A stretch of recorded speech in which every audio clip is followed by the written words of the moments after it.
Okay, good morning. So here we go with today's new writing mini lecture. So today we're going to be looking at cause and effect writing. So we're going to take some of the sentence formulas that we've already learned in this class and we're going to apply them to a new method of writing, which can be, as it says here down below in our subtitle, Event A creates Event B. And the reason we're learning this is because it's a powerful way for you to very quickly and easily work with analysis. So this method of writing helps us to build the strength of our writing when we want to analyze something, which can be useful with our triads of support and with adding in citation as well. So we'll take a look at all of this in a very quick and succinct mini lecture. Okay, so as I mentioned before, various sentence formulas will work with this method of writing, this cause and effect writing. We're going to call it C and E. We already have C and C. C and C stands for compare and contrast. C and E stands for cause and effect. Okay, here we go. So let's take a look at some of these formulas. Now, the key point here to mention is that it's all about your choice of transitional words. And in the formulas below, I have highlighted the relevant transitional words in red. So we're going to go through each of the different possible uses that can create cause and effect writing in the existing formulas that we've already learned. So now we're going to start to see that the tools that we've built in our first weeks of study are going to be powerful because we can apply them in different ways. And this is yet another way that we can apply our sentence formulas. Okay, here we go. So compound sentence is the first one. As you'll note, it'll only work if you select the right transitional word. So is going to be our choice here. So we've got C1, comma, so C2. So how could we create a sentence like this? We could say, Matthew likes cake, comma, so he eats it every day. That would be a very simple example, but it shows that that first event or that first reality, the fact that I like cake, the result is, man, he's just filling himself up with cake all the time. Okay, let's move to the next example. Complex A is also a powerful choice for cause and effect writing. And you can see that again, there are a few different transitional words that'll work with our complex A sentence. Since is one of them. And so you could think of it this way. Since event 1 happened, comma, event 2 came about, or event 2 also happened. And so that's that event 1 is causing event 2, and the transitional words that are going to help us set this up is since, and then the comma between the two clauses. Next. So here's another example with complex A. We could also use because. So both of those transitional words can have this functionality that they act as a cause and effect transition. So because of the sun and the rain, comma, the rainbow spread across the sky. So this one's a little bit different because if you'll notice that first sentence, we could actually edit it, add in, make it a little bit more complete because. So in this case, it's actually not a completed clause, just the way I've written it. It's actually more like, it's actually a PLMP right now. But we can change it.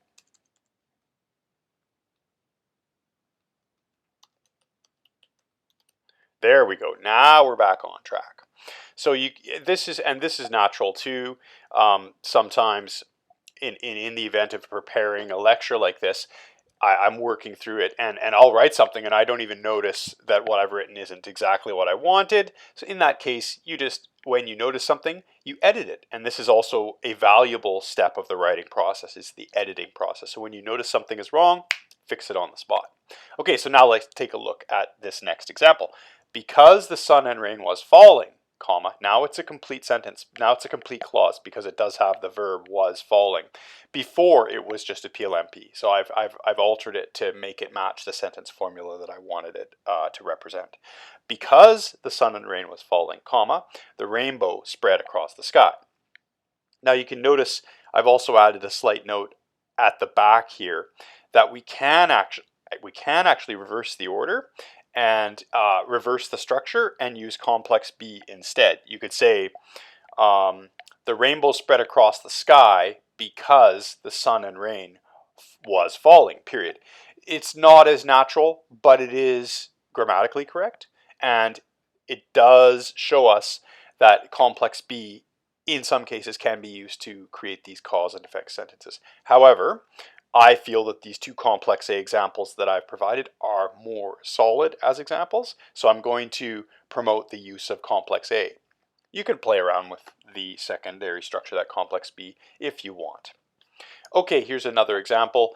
Academic is also a very powerful cause and effect structure, and it'll be two of our transitional tools. It'll be therefore and thus that fill this role of talking about cause and effect, or another way of talking about it is result, right? So C1 semicolon therefore comma C2 period.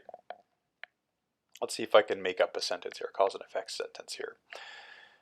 Because the driver was driving too fast and he was being erratic, he smashed into the pole. Semicolon, therefore, comma, the police swiftly came to make sure he was okay, period. So you can see that we can easily create these things, and you just have to think about event 1 happens and it causes event 2, cause and effect. All right, so let's take a look at our last example here. Academic as well, and you can see that in this case the transitional tool is thus. Students were taught that growth mindset means it takes time to learn things.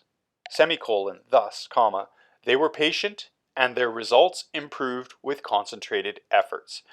So, from this slide, you can see that there are 1, 2, 3, 4, 5 different formulas that all can be used to create cause and effect. We've got the compound structure using so, complex A, since and comma, complex A, since and comma, academic using semicolon, therefore, comma, and academic using semicolon, thus, comma. Take a screenshot of that particular set because this is going to become part of your assignment for homework today, and it will also be put onto the homework check for Thursday at the end of the week. Okay, here we go. Let's move forward. So here are some practical, some more relevant examples looking at literature, looking at our short stories unit, and I've included some citations at the end of each example to give us a little bit more exposure and practice to using citation support. Number 1, the author included a powerful metaphor of moss in the bear's beard, being compared to unachieved creation.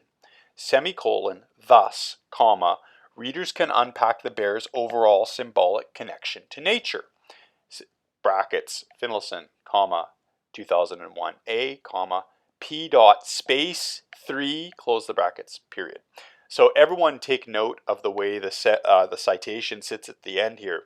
So you'll notice that what we've actually accomplished here is that we've got both our paraphrase and our analysis kind of linked together by that cause and effect tool here.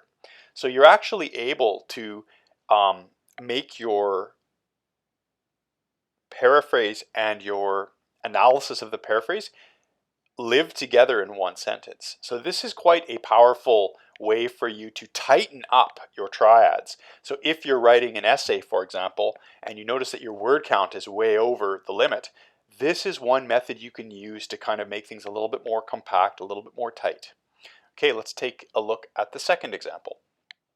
The grandmother unfolded the harrowing story of her family bringing the singing bulls over the Himalayas, comma, so Macron's view of them shifted, comma, and he gave her money for education. And then we've got our citation here, all inside of the brackets, so this is a non-integral citation. Finlayson, 2021b, comma, pp dot 7-9. Now notice this is for a page range. Notice the difference between a single page citation, which we have in number 1, versus the double page citation, or the range is actually over 3 pages. The range citation here is 2 piece, pp period, space, and that's key, 7 to 9, close the brackets, period. Now you'll also notice that in this case we have the same author who published 2 stories in the same year. So in this case you would have to indicate A and B on the end of the publication year in order to show a differentiation between the stories. But we're not going to worry about that particularly in this class because that's a little bit more advanced skill. But I'm just putting it in there to kind of introduce that idea to you. Number 3, Since the protagonist transforms into an albatross, comma, readers can ascertain that changing forms is a theme of Good Ship 315B. Finlayson 2022, and again, this talking about a page range of the entire story, pp. 1 through 8. So you'll notice that's the complex A structure, and I also would like to point out the word ascertain. Ascertain means to discover, to understand, to figure out. That is an academic verb, and I'm adding that to my academic word list. So if you can use ascertain in any of your paragraph writing or essay writing, you will get a bonus point for it. Now let's just quickly review. Ascertain, scintillating, elucidate, those three words are our three targeted academic verbs that we've added to our list so far. Any of those words, or if you use all of them, you'll get bonus points for all of them.